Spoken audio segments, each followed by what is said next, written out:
emotions can be a very valuable data set. Often, founders are so afraid to just sort of be open and honest. Right now, technology is about to touch every aspect of life on Earth.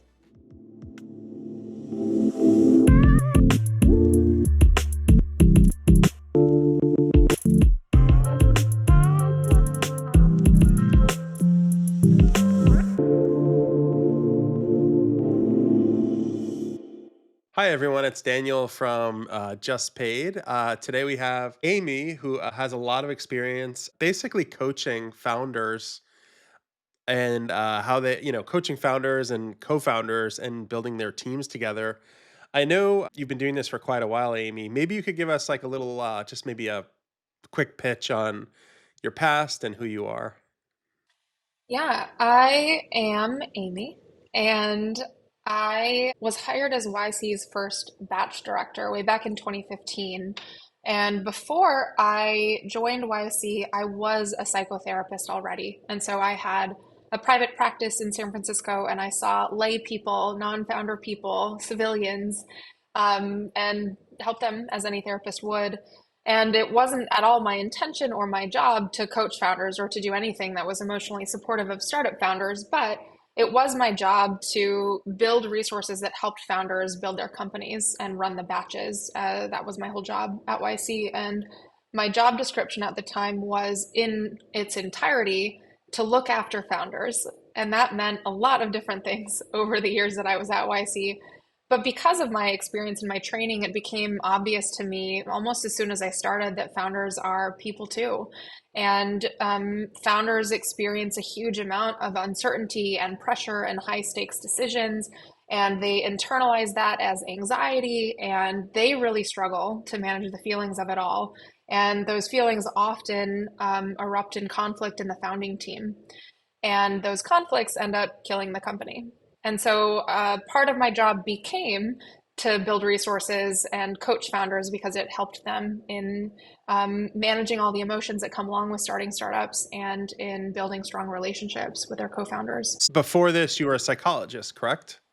Yeah, I am a licensed psychotherapist. I was an MFT, a marriage and family therapist. I guess like getting into YC, like how do you even get into YC? And what's interesting is they have so many resources available. Like they made you a top priority there for years, right? To as a resource to all these founders. Like how do you even stumble upon that? Like what was the introduction into YC?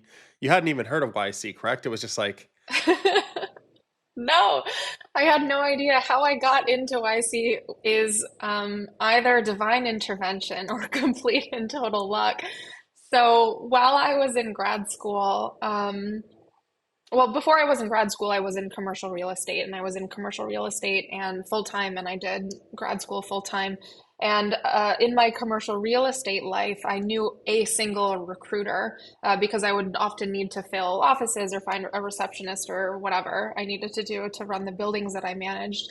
And in the time that I was in grad school, she had married a YC founder and started her own boutique staffing agency just for startups. Her name is Amanda Kristoff. Her company is Bloom Talent. Shout out Bloom Talent. Amanda's amazing, and her whole team is.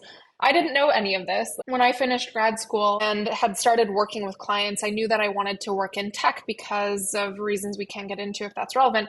But I didn't know anything about tech. I didn't have any community in tech. I didn't almost know anything about tech. And all I had was one recruiter friend. And so I called my one recruiter friend, Amanda, and was like, "Can you help me find a job in tech?" And she was like, "Kirsty and Jessica were just talking about a role that I actually think you'd be perfect for." And so I drove to Mountain View like the following week for the first time, and met Jessica and Kirsty for the first time, was toured around the YC offices for the first time, and like did not know a single thing about what I was getting myself into. But Amanda was right that my expertise was like a great fit for that program. So that's how I ended up at YC. And it's funny because it took me probably like the first couple of months, I would say, to like remember the difference between a partner and a founder.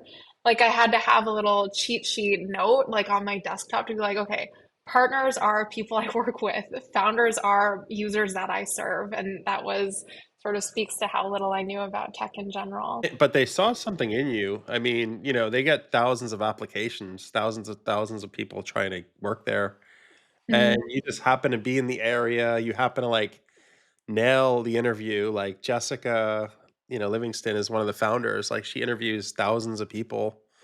Like, what do you think went right with, you walking in and having that conversation with her? I would love to hear Jessica's answer to that question. I don't, YC was so small when I joined. There wasn't staff. There wasn't like an interview process. I don't think that they interviewed that many people. I don't even think that they got to the stage where the position was advertised publicly. I just think YC was small enough that the wife of a founder they'd recently funded knew that they were hiring for someone. She was like, I just spoke to Amy. I think she'd be good. At the same time, I think to all of I think to the credit of everyone that I've ever worked with at YC, they sense authenticity and they sense low ego and they sense ambition and they sense aligned incentives, and they also like sense the monsters. Like Jessica asked me in my interview, "Are you a monster?" And I was like, I haven't read that essay. I don't even know what that means, but like the answer is yes. Like if I have a sense that something needs to be done in a particular way, there's nothing that will stop me from achieving it. And so I think whoever I am, whatever my experiences are, and however I presented myself seemed like a good fit for how YC operates and the people that they tend to have around them. So, it wasn't like this organized machine when you were there, it was a small group of people. Absolutely not. It was my job to create the machine to organize it all. Like that was my job. It was my job to run and scale the batches.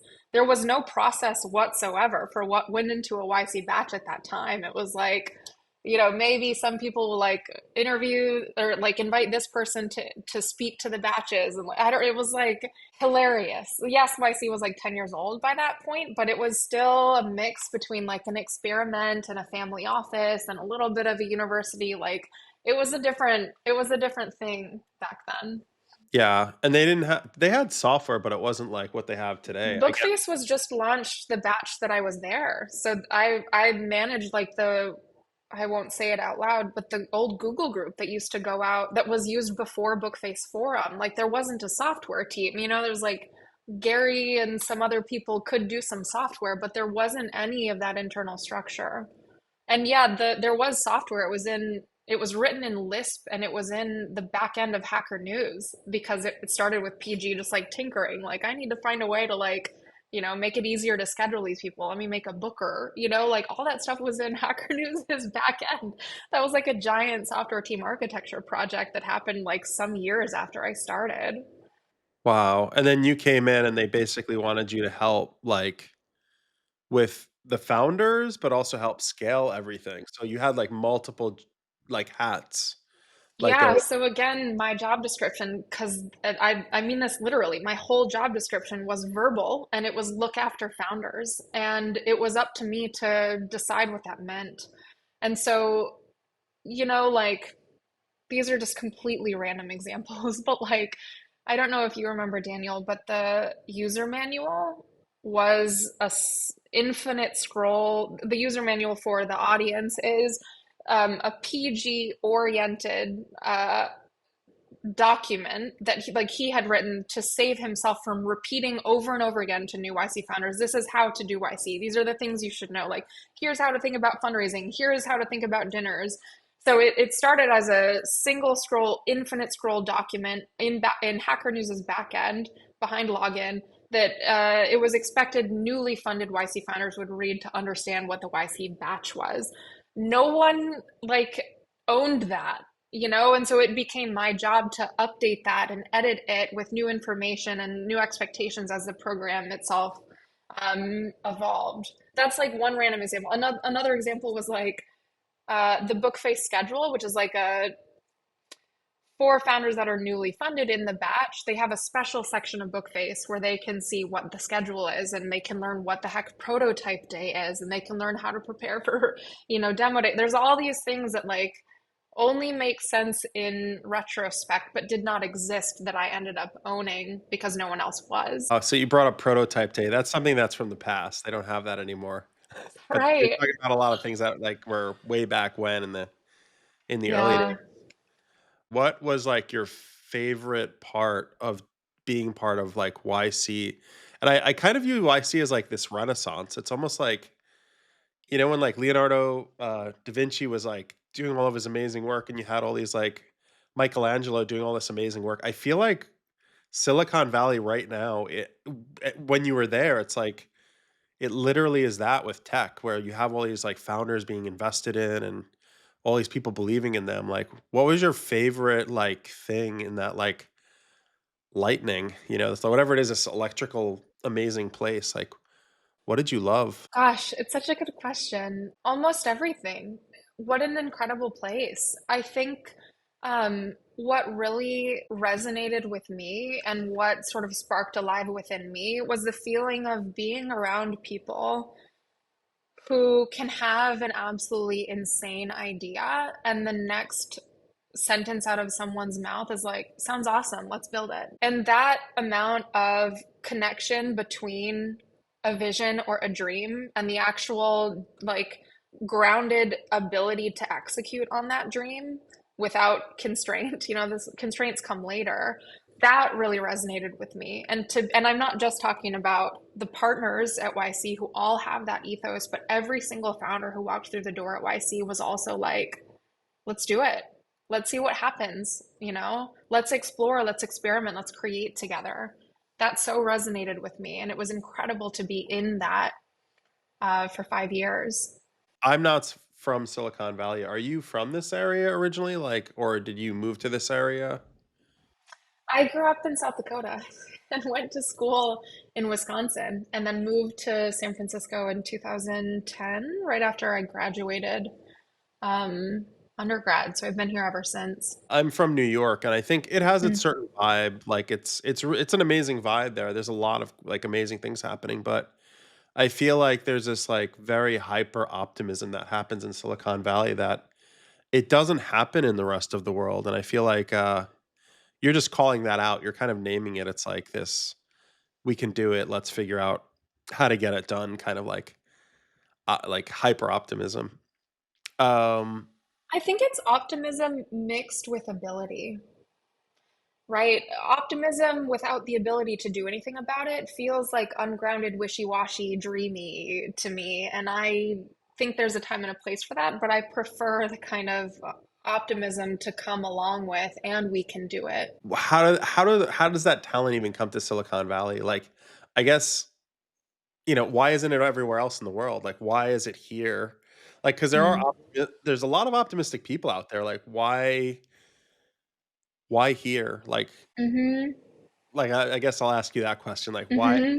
people just fly here and they just believe in that big vision? Is it Okay, I have an answer to this question that I will caveat by saying I'm realize that what I is about to come out of my mouth is like perhaps a little crazy, but I have this question a lot, and here's how I can answer it myself.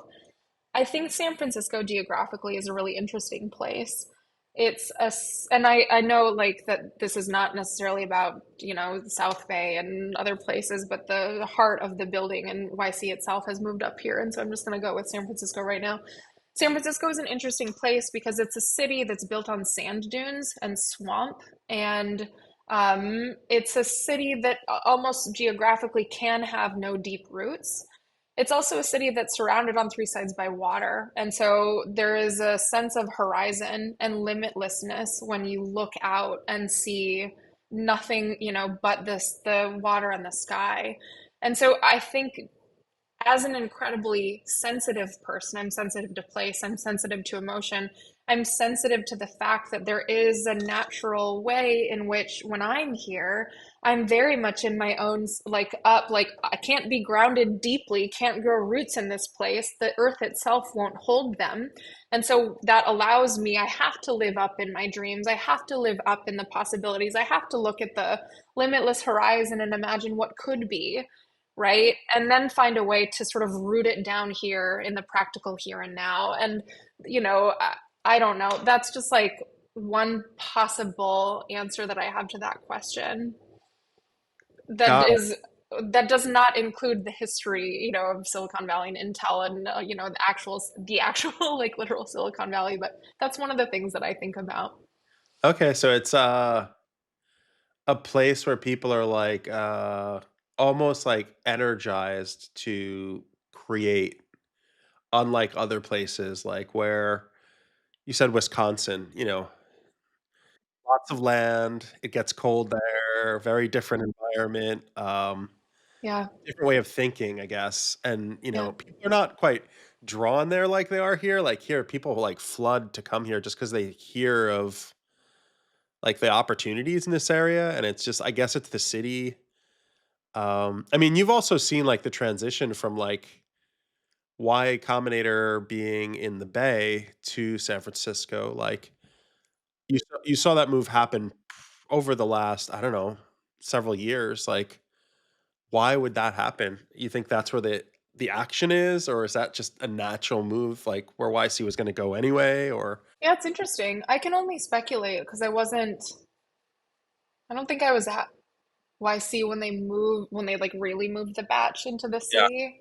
But, you know, when I was there, we strongly, strongly advised people to move to Mountain View for the batch program. It was in person then because there was nothing to do at all. That was Mm. the draw. It allowed for exclusive focus on the startup, and that was it. And the conversation among the partnership was to some extent, well, if we move to San Francisco, then founders will be distracted. There's like more things to do, you know, that are not startup related. And with Gary now at the helm of YC and the sort of like the big campus that they have now, there's more of an energy on startups and building in general, and there's more of a container to hold all of that creativity and that ambition. Whereas before, especially without that office and without that campus, it would have been more distributed. So, um, yeah, like I think Gary has a big, I imagine Gary had a big role in that. Although, again, I can't speak for YC's internal decision making.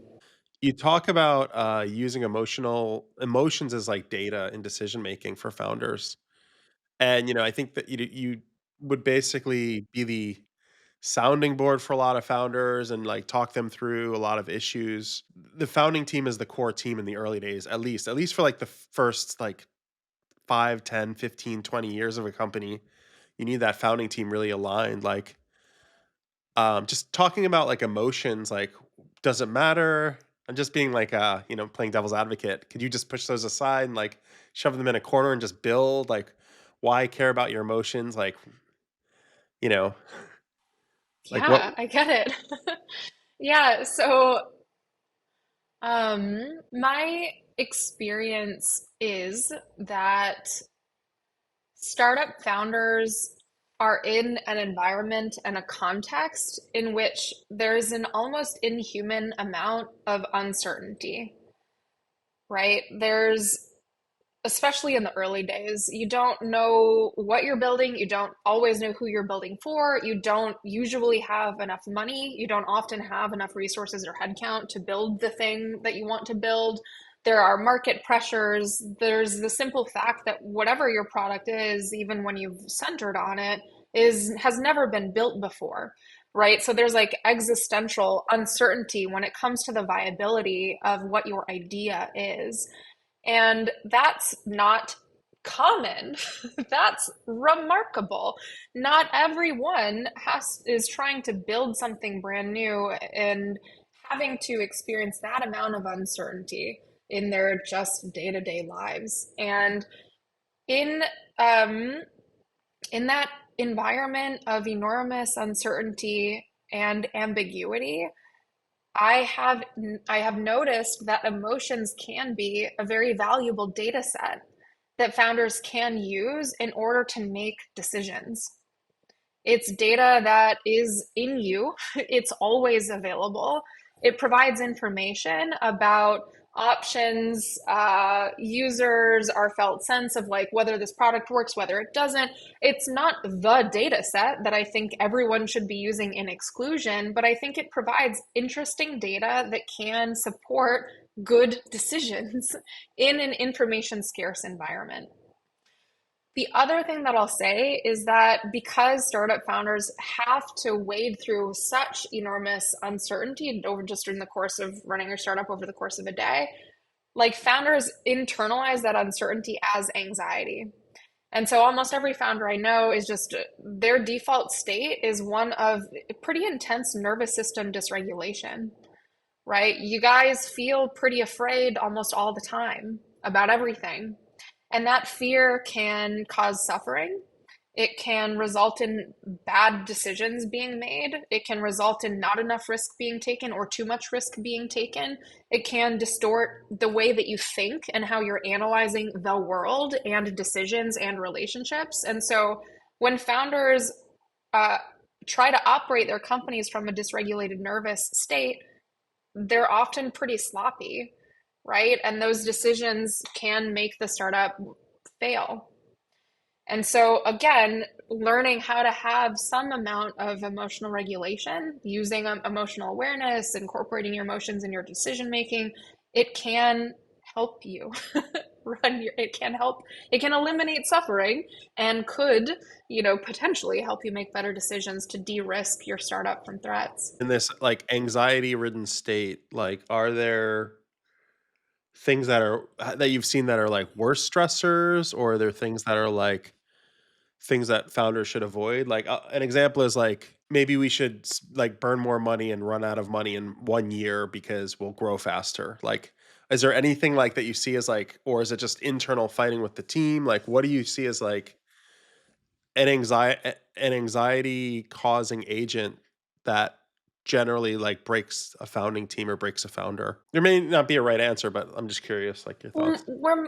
where I'm going as I'm thinking about an answer to that question is, in my experience, fear and anxiety are so pervasive that unless you're like really aware of them, they're probably coloring everything that you do as a startup founder. When it comes to like how that fear and that dysregulation can impact a co-founder relationship, right? Co-founder relationships are like one of the main reasons why early stage startups die.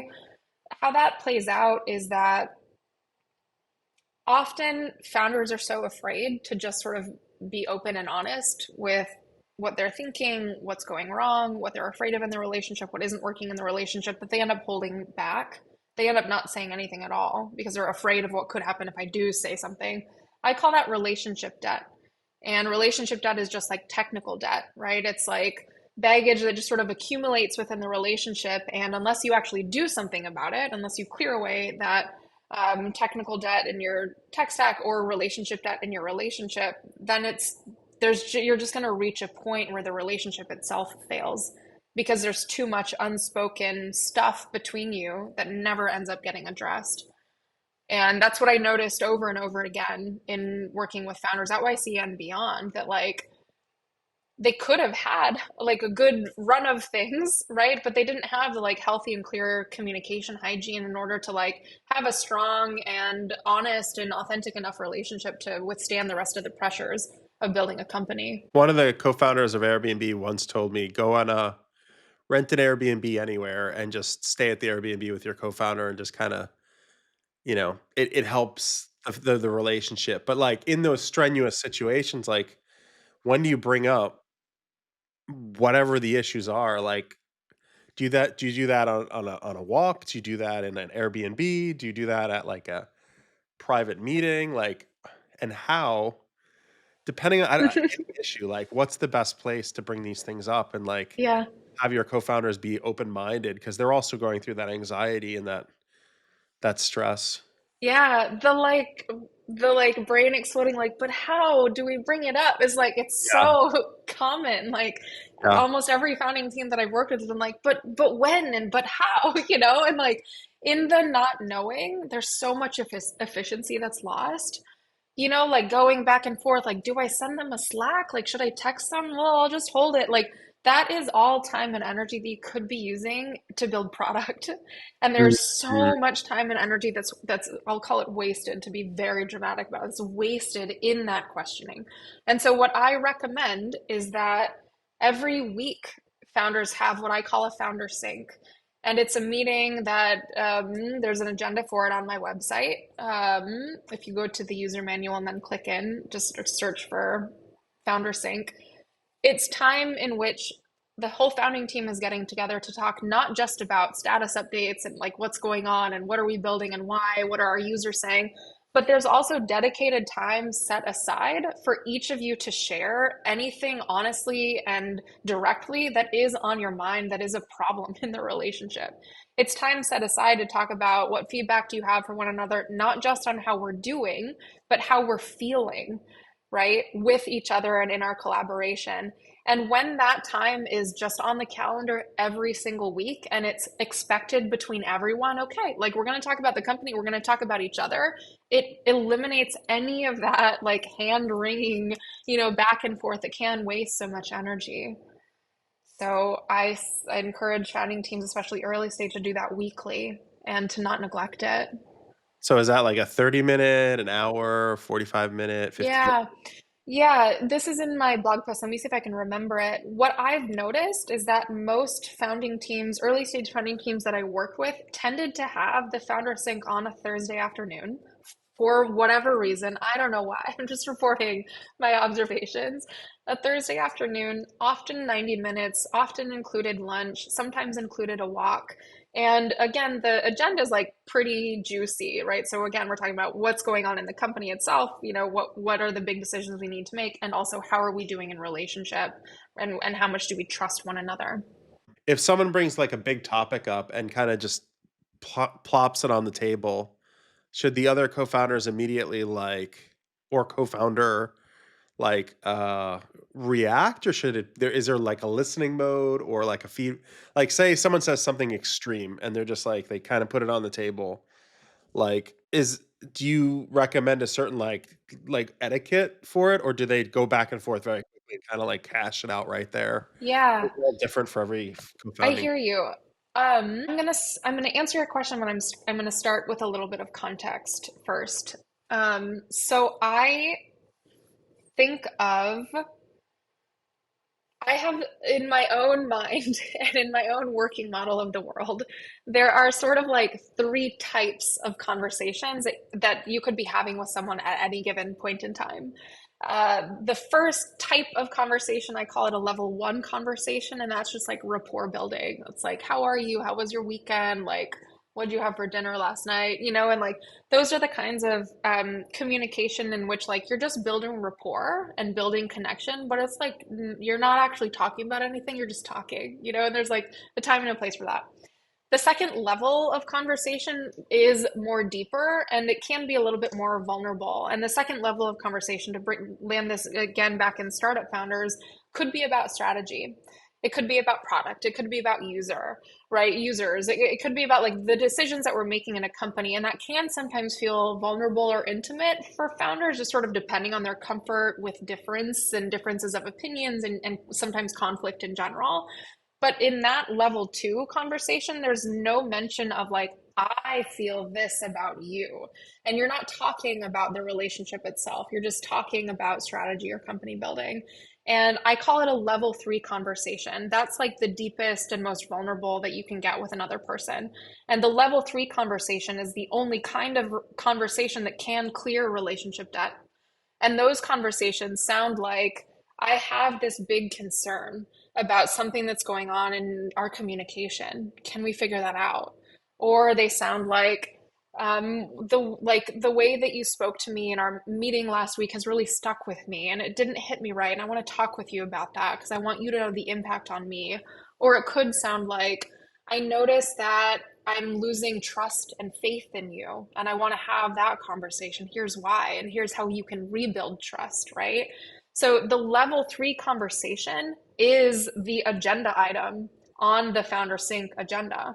And that's because when founders don't have the skills or don't take the time to clear that relationship debt, all of those unspoken bits of feedback, assumptions, judgments, criticisms, those don't go away. They stay within the relationship. And when relationship debt isn't cleared by having a weekly, ideally, level 3 conversation, that relationship debt is what makes really small, tiny things that just happen over the course of the week feel enormous. Because it's no longer just about like, oh, like, I don't know, can't think of an example. My co-founder just did this one thing and I don't like it. It's like my co-founder did this one thing and I don't like it. And also, I have like all of these other thoughts and feelings about the relationship, and all of that comes up. And that is a failure mode. Like, that is a problem. And so you can kind of solve for so much of that just by having those regular, deep, level 3 level conversations regularly in an expected way, right? Okay, so you have to carve it out specifically in the meeting to make the founders, like, call out any issues if there are issues. Yep, exactly. Yeah, it's a different way of saying this is like you can't build a good product unless you can get user feedback.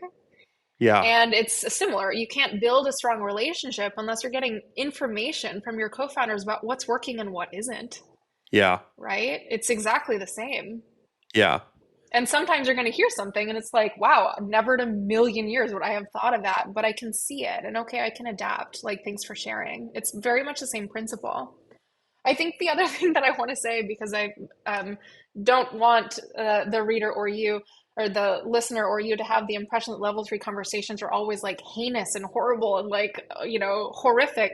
There can often be like, you did this thing and I loved it and I want to see more of that. And like, thank you so much. And there can be a lot of positive feedback too and positive praise, and that's also an important part of relationship building. Would you say, like, so this is it sounds like it's a hard conversation. Sometimes you get, like, an avoidant personality, or you get, like, a defensive personality, and, like, let's say someone brings a hard topic up, and someone gets defensive and starts, like, defending themselves. That could be problematic in the relationship, but I guess it has to be said is what you're saying. It's like, if it's not said, things build. Is that right? Like, because like, I'm looking at relation there's, like, what is it? There's avoidant personalities, there's, attachment Anxious. styles, anxious. Hmm. Yeah, there's all these different, like.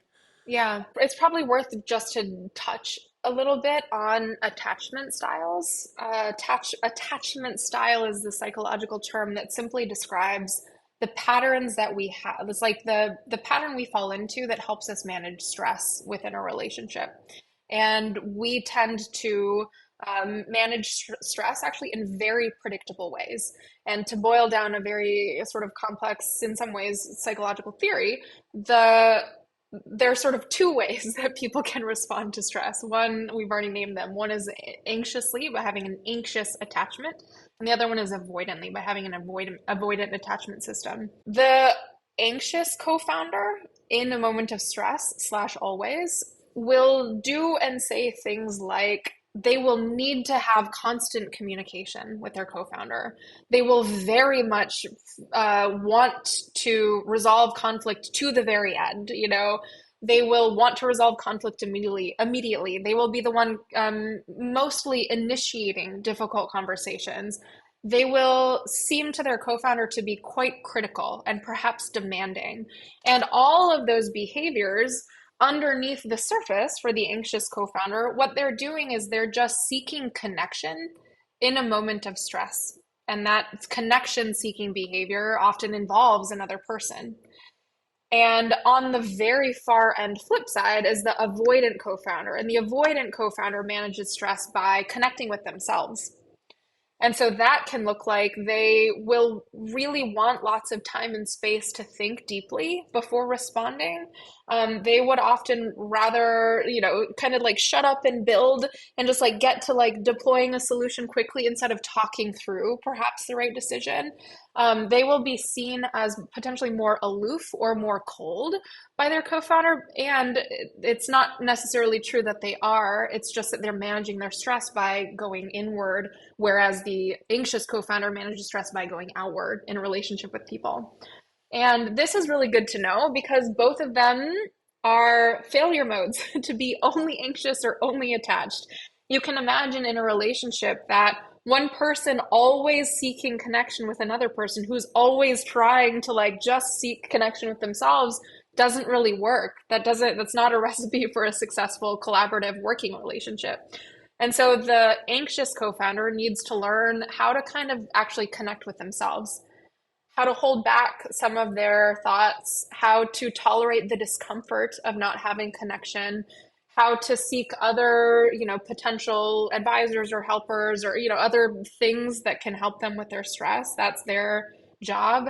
And the avoidant co-founder's job is to seek connection outward. And that can look like initiating conflict so that their anxious co-founder doesn't have to, or giving a compliment, or like reaching out and connecting with the co-founder more than they perhaps may feel naturally. When it comes to how to have that level 3 conversation between the two of them, when it's scheduled, when it's known, when it's regular, it just like dispels a lot of chaos and like uncertainty for both people. The goal of a level 3 conversation is not to be right, and it's not to convince the other person to like come over to my side. The goal of a level 3 conversation is simply to understand and be understood. Got it. So there may be disagreements still, but it's out on the table and they're both That's like right. hearing it. So I Yep. feel like that debt is reduced, I guess. You talk about this That's like right.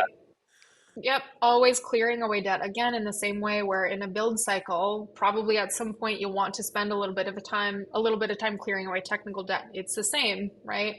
You want to do your best to clear away the most, yeah, the relationship debt that feels appropriate. I'll say too, like one of the interesting distinctions is that there's not always a decision that needs to be made or an action that needs to be taken out of a level 3 conversation. It's like very foundery to, bias to action, want to solve a problem.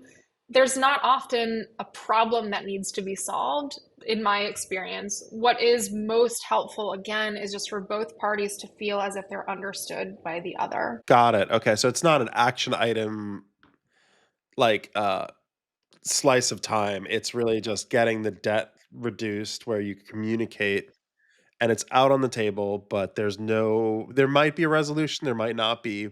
That's okay, is Yeah, what you're that's saying. right. Okay.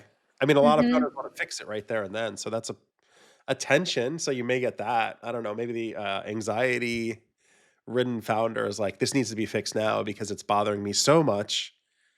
I'm going to impose my will on you," right? Like, Yeah. that's a problem, right? Like, how do you have etiquette where the highly anxiety co-founder, not the avoidant, I think the avoidant might has the other issue, but the anxiety-ridden Mm-hmm. co-founder, like, how do you have them have a good etiquette in these Mm-hmm. conversations? Yeah. So there's another blog post on my site, or maybe it's not published actually. There will be a blog post on my site. It's called, I don't know what it will be called, but the concept is of sentence stems, and that's a ridiculous statement. So let me explain what they are. In terms of etiquette and how to have one of those level 3 conversations well, again, the goal is just to understand and be understood. The goal is not to persuade or make that person understand or, impose your will. The sentence stems are ways to help you express yourself that give you the best chances of being understood. A sentence stem, for example, is a phrase, I notice. I noticed that when you did this thing, it had a negative impact on me. I notice, I noticed that um, I didn't feel like I don't know, I don't have any good examples. I notice is a sentence stem. I feel is another. I imagine is another. I wonder, I request.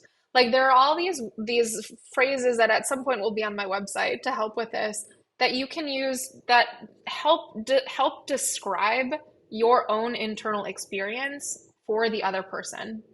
They really help paint a picture of what is going on in your world.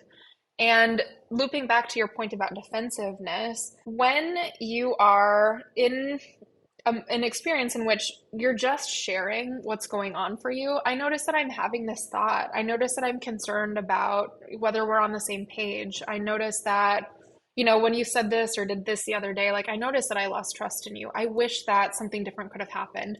when that is how you're communicating, you're saying almost nothing that the other person could be defensive about because you're just speaking about yourself. People get defensive when they feel attacked. And so there's a way of communicating clearly that is simply all about you describing your own inner world and sharing it with the other person for them to hear and receive. That doesn't mean that misunderstandings won't still happen, because they will, and that doesn't mean that tensions won't rise, because they may. But when you just speak from an I place, I wonder, I imagine, I think, I feel, it is you crossing your T's and dotting your I's to minimize the possibility of that. And that thoughtfulness is really important. So you have a set of tools like STEM initiators to like that Yeah. an anxiety ridden person should use to minimize. They should be aware. Don't impose like an agenda. It's like this is Yeah. versus Yeah. we're going to do type of Yeah, I have one thought and then I have a question for you actually. Just along the lines of like imposing a will on yeah. other people, or like being that like, sort of dramatic and controlling. In my experience, like super anxiously attached co-founders do that or have a tendency to or feel pushed to do that because they have so little control over anything else that's going on in their startup. It's like not a comfortable position to be doing that or to feel compelled to do that. It only comes from the intensely dysregulated state that people are in, right? And I think a successful level 3 conversation, a successful relationship, it often comes more from a place of groundedness. I can't control everything around me, but I can control myself in this relationship. I can manage my own thoughts. I can manage my own nervous system. I can do what I can in order to build the strongest relationship and have those sort of right mental and emotional frameworks to give this startup its best shot. That is, like every founder can do that. And I'm just curious, and feel free to answer this or not, but you seem to identify more with the anxious framework. Is that more your experience than not in your co-founder relationships? I actually think I'm more avoidant. Mm, Meaning like I have to process, so my co-founders will bring issues up to me. They'll be like mm, laying it out on the table, and I just need like a day or two to really formulate like what is the plan. I usually yeah, just don't I don't have the knee-jerk reaction to just start like sometimes I do. It depends on the situation. Sometimes I'll like immediately know the answer, but a lot of the time when it's like the level 3 conversations and they're bringing an issue up to me that's like almost personal, they'll be yeah. like, "Hey, I have this personal issue with you or with the startup or with, this is this happening." Um, Mm-hmm. I usually wanna just process it and be like, "Okay, what's the right way to handle this?" Like, Yeah, a lot of the time they want an answer right there. Like, that just happens. That's the anxiety-ridden yeah. type personality. I'm just asking because I'm more of an avoidant, like, where I have to, like, Mm-hmm. think about it, process it, understand it, um, and then just come back. But what I'm hearing is the debt is like poison almost. Like, if you have all of this, like, debt, and as it piles, there's a breaking point where a startup falls Yep. apart. Like, Yep.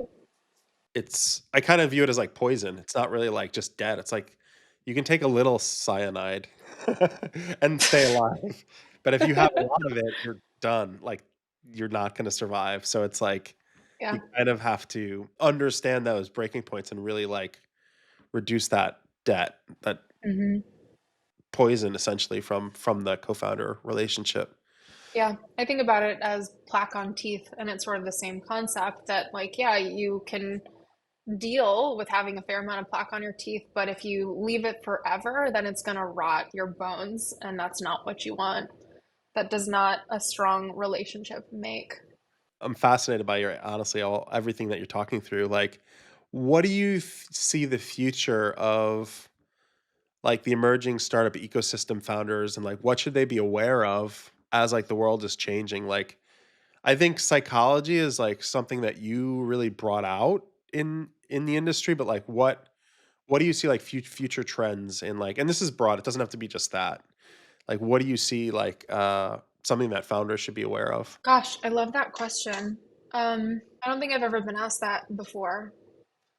And I'm also avoidant, so it sometimes takes me a little bit to like process and think through.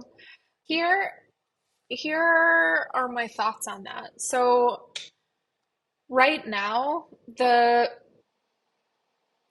two biggest risks to early stage startups, like the reason why most early stage startups fail right now is because the founders burn out, lose faith, or give up, or the startup implodes because of co-founder conflict.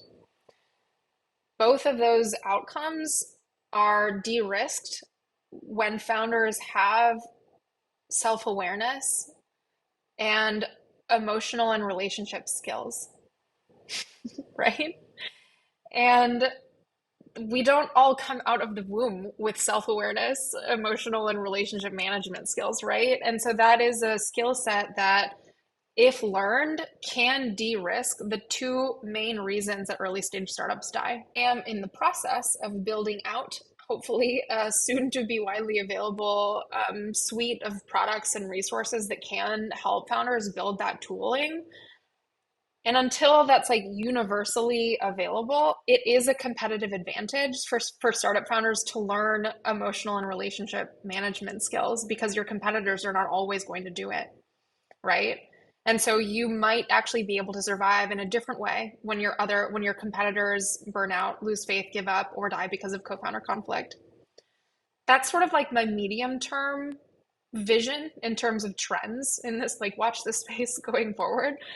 My long-term vision is it's a little bit broader and deeper than that. So I think we exist at a pretty special moment in time. Like right now, technology is about to touch every aspect of life on Earth for probably every being, living and non-living.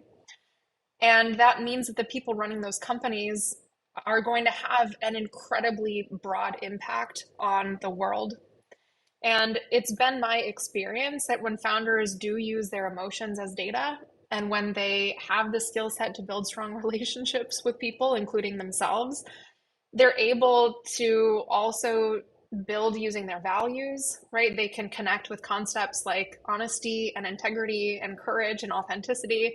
And all of these, I think, are protective of the startup, but also will, I hope, result in the technology and technology companies that, I don't know, are like built through a type of leadership that's very relational and responsible and high integrity and courageous and authentic. And my hope is that startup founders, more often than not, are able to sort of see the value of that type of leadership, and that those are the kinds that that's the kind of influence that tech can have on the world, that it doesn't have to be extractive and exploitative and zero sum, that it can actually be connected and connecting and perhaps a little bit more harmonious.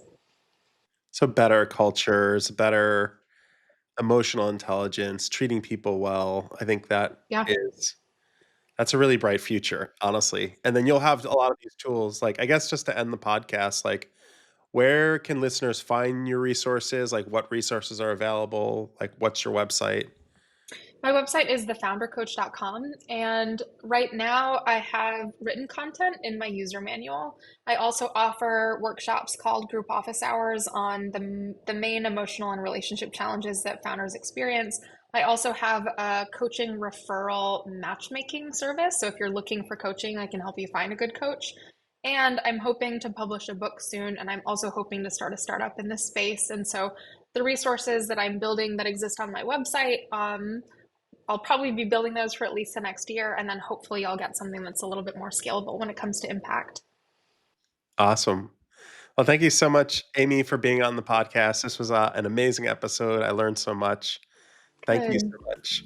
Yeah, thank you so much. It's my pleasure.